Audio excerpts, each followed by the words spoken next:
উপস্থিত সম্মানিত জুমা জামাতের মুসাল্লি সাহাবান,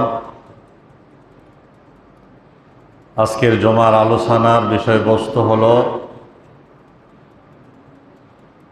নবীওয়ালা সাহাবা একরাম রিদওয়ানুল্লাহি তাআলা আজমাইনদের আখলাক।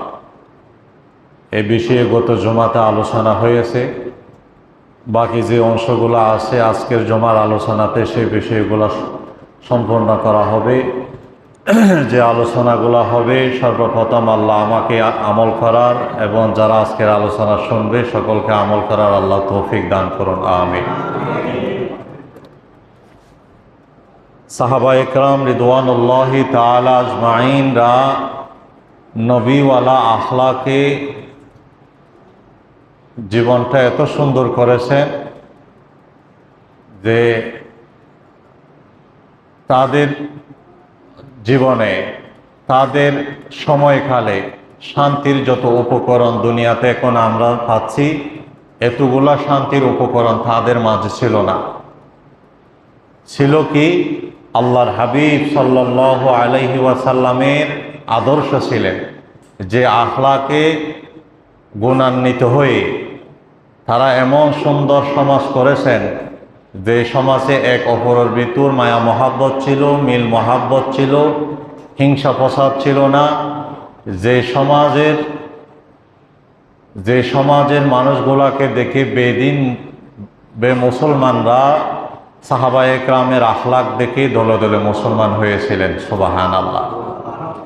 আমরা যদি আল্লাহর হাবিব সাল্লাল্লাহু আলাইহি ওয়াসাল্লামের নবুয়ত এবং রিসালাতের জিন্দেগির দিকে তাকাই, যে আল্লাহর হাবিব মক্কার জমিনে সময় কাটিয়েছেন 13 বছর, জিন্দিনাতে সময় কাটিয়েছেন 10 বছর। 10 আর 13 বছর এই জিন্দিগিতে আল্লাহর হাবিব সাহাবা একরামদের মাঝখানে ঈমানের পরে আখলাকের শিক্ষা দিয়েছেন। কারণ ইসলামের যে 5টি বুনিয়াদ, নামাজ, রোজা, হজ, কালিমা, জাকাত এবং অন্যান্য যত নেক আমল আছে, এগুলো আসমানের নিচে জমিনের বুকে সুন্দর করে ফুটে তুলেছেন সাহাবা একরাম আখলাকের মাধ্যমে, আচার ব্যবহারের মাধ্যমে, সততার মাধ্যমে, সুন্দর লেনদেনের মাধ্যমে, যাদেরকে দেখে দেখে বেদিনরা দলে দলে তাদের আদর্শ দেখে ইসলামের ছায়াতলে এসেছেন। এবং আল্লাহর হাবিব সাল্লাল্লাহু আলাইহি ওয়াসাল্লামের রঙে এমন রঙিন হয়েছেন, তারা নিজের জীবনের উপর আরেকজন ভাইকে প্রাধান্য দিতেন। নিজের কষ্ট হলেও নিজে ধৈর্য ধারণ করে নিতেন। একজন মুসলমান ভাইকে অন্য আরেকজনকে শান্তি দেওয়ার জন্যে, যে আমার পক্ষ থেকে সে শান্তি পেয়ে যাক, যে আমার কথায় কাজ কর্মের জন্য সে শারীরিক এবং মানসিকভাবে সে কষ্ট না পাক, সেই চিন্তা, সেই ফিকির সাহাবা একরামের মাঝে বিভোর ছিলেন, বহাল ছিলেন। এই জন্য কেউ যদি পৃথিবীর বুকে সুন্দর মানুষ হতে চায়, তাহলে আল্লাহর হাবিবের সাহাবা একরামের আদর্শে আদর্শিত হওয়া লাগবে তাদেরকে। অথচ যে মানুষগুলো এমন ছিল যে নিজ কন্যাকে হত্যা করতেন, যে সমাজে কোনো নিয়ম নীতি ছিল না, যে সমাজে ছোট্ট ছোট্ট বিষয় নিয়ে মাসকে মাস, বছরকে বছর যুদ্ধ চলত, ওই রকম একটা জাহিলি সমাজের মানুষকে আল্লাহর হাবিবের আখলাকে, আল্লাহর হাবিব তাদেরকে আখলাক এমনভাবে শিখিয়েছেন যে আখলাকের রঙে রঙিন হওয়ার পরে যে তাদের ভিতরে এত মায়া, এত মহাব্বত সৃষ্টি হয়েছে, যা অতুলনীয়, মানুষ বর্তমান সময়ে কল্পনা করে নিজের আয়ত্তের ভিতরে আনতে পারবে না। নিজে কষ্ট পেয়ে দুনিয়া থেকে বিদায় নিয়ে যাচ্ছে, ওই অবস্থায় আরেক মুসলমানকে সাহায্য করার জন্য ওই অবস্থায় পর্যন্ত সে মানসিকভাবে প্রস্তুত।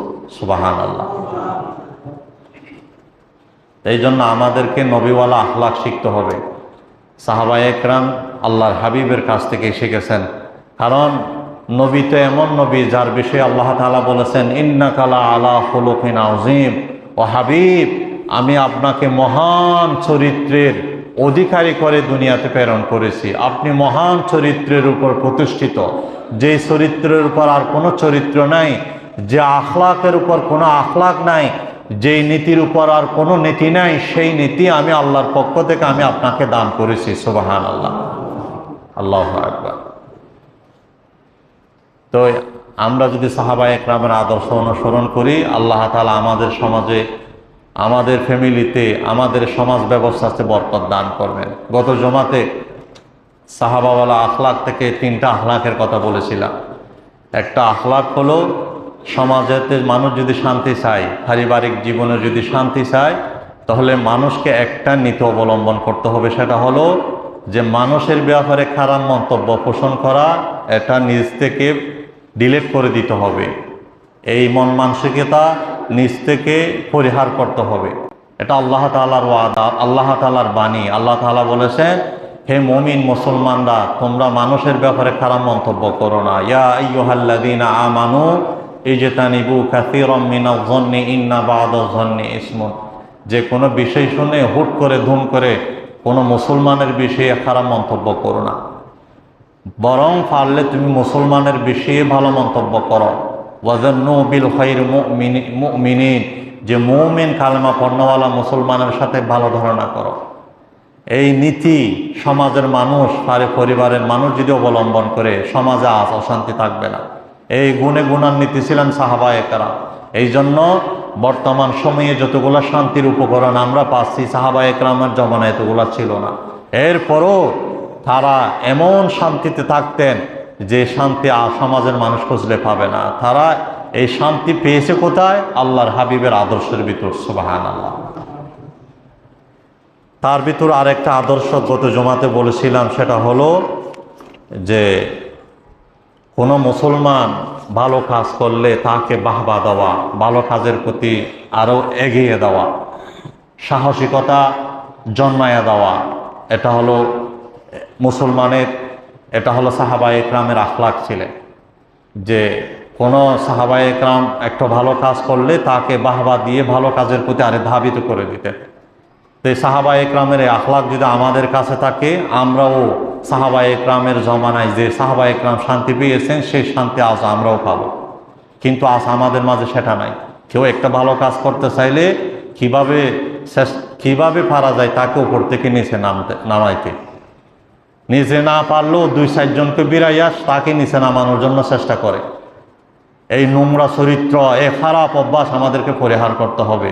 না হলে আপনি এমনি নামাজ দোয়া পড়তে পারেন, দিনের বাহ্যিক আমল করতে পারেন, ইসলামের রং, ইসলামের সুগন্ধি, ইসলামের মজা আপনার কাছে আসবে না। এই গুণ সাহাবায়ে কেরামের কাছে থাকার কারণে তারা যে শান্তি অনুভব করেছে, সেই শান্তি পৃথিবীর বুকে আর কেউ পাবে না, এই গুণ থাকার কারণে। আরেকটা আখলাক গত জমাতে বলেছিলাম, সেটা হলো যে ইসলামের বাহ্যিক আমল, ফরজ, নামাজ, রোজা, হজ, যাকাত, এগুলা যেমন ইবাদত আমরা মনে করি, মানুষের সাথে সুন্দর ব্যবহার করা, মানুষের সাথে নরম ভাষায় কথা বলা, মানুষের সাথে হাসি মুখে কথা বলা, এটাও যে ইবাদত, এটা নিজের ভিতর রাখা। যে মানুষের সাথে সুন্দর আচরণ করা, এটা যে ইবাদত, নামাজের মতো ইবাদত, রোজার মতো ইবাদত, যাকাতের মতো ইবাদত, এই আকীদা, এই বিশ্বাস নিজের ভিতর রাখা। সাহাবায়ে কেরামের মাঝে এই আকীদা ছিল। এই জন্য সাহাবায়ে কেরাম যে এত শান্তির সমাজ তারা পেয়েছেন, যে সমাজে অশান্তি বলতে কিছু ছিল না। এটা হলো সাহাবায়ে কেরামের আখলাক।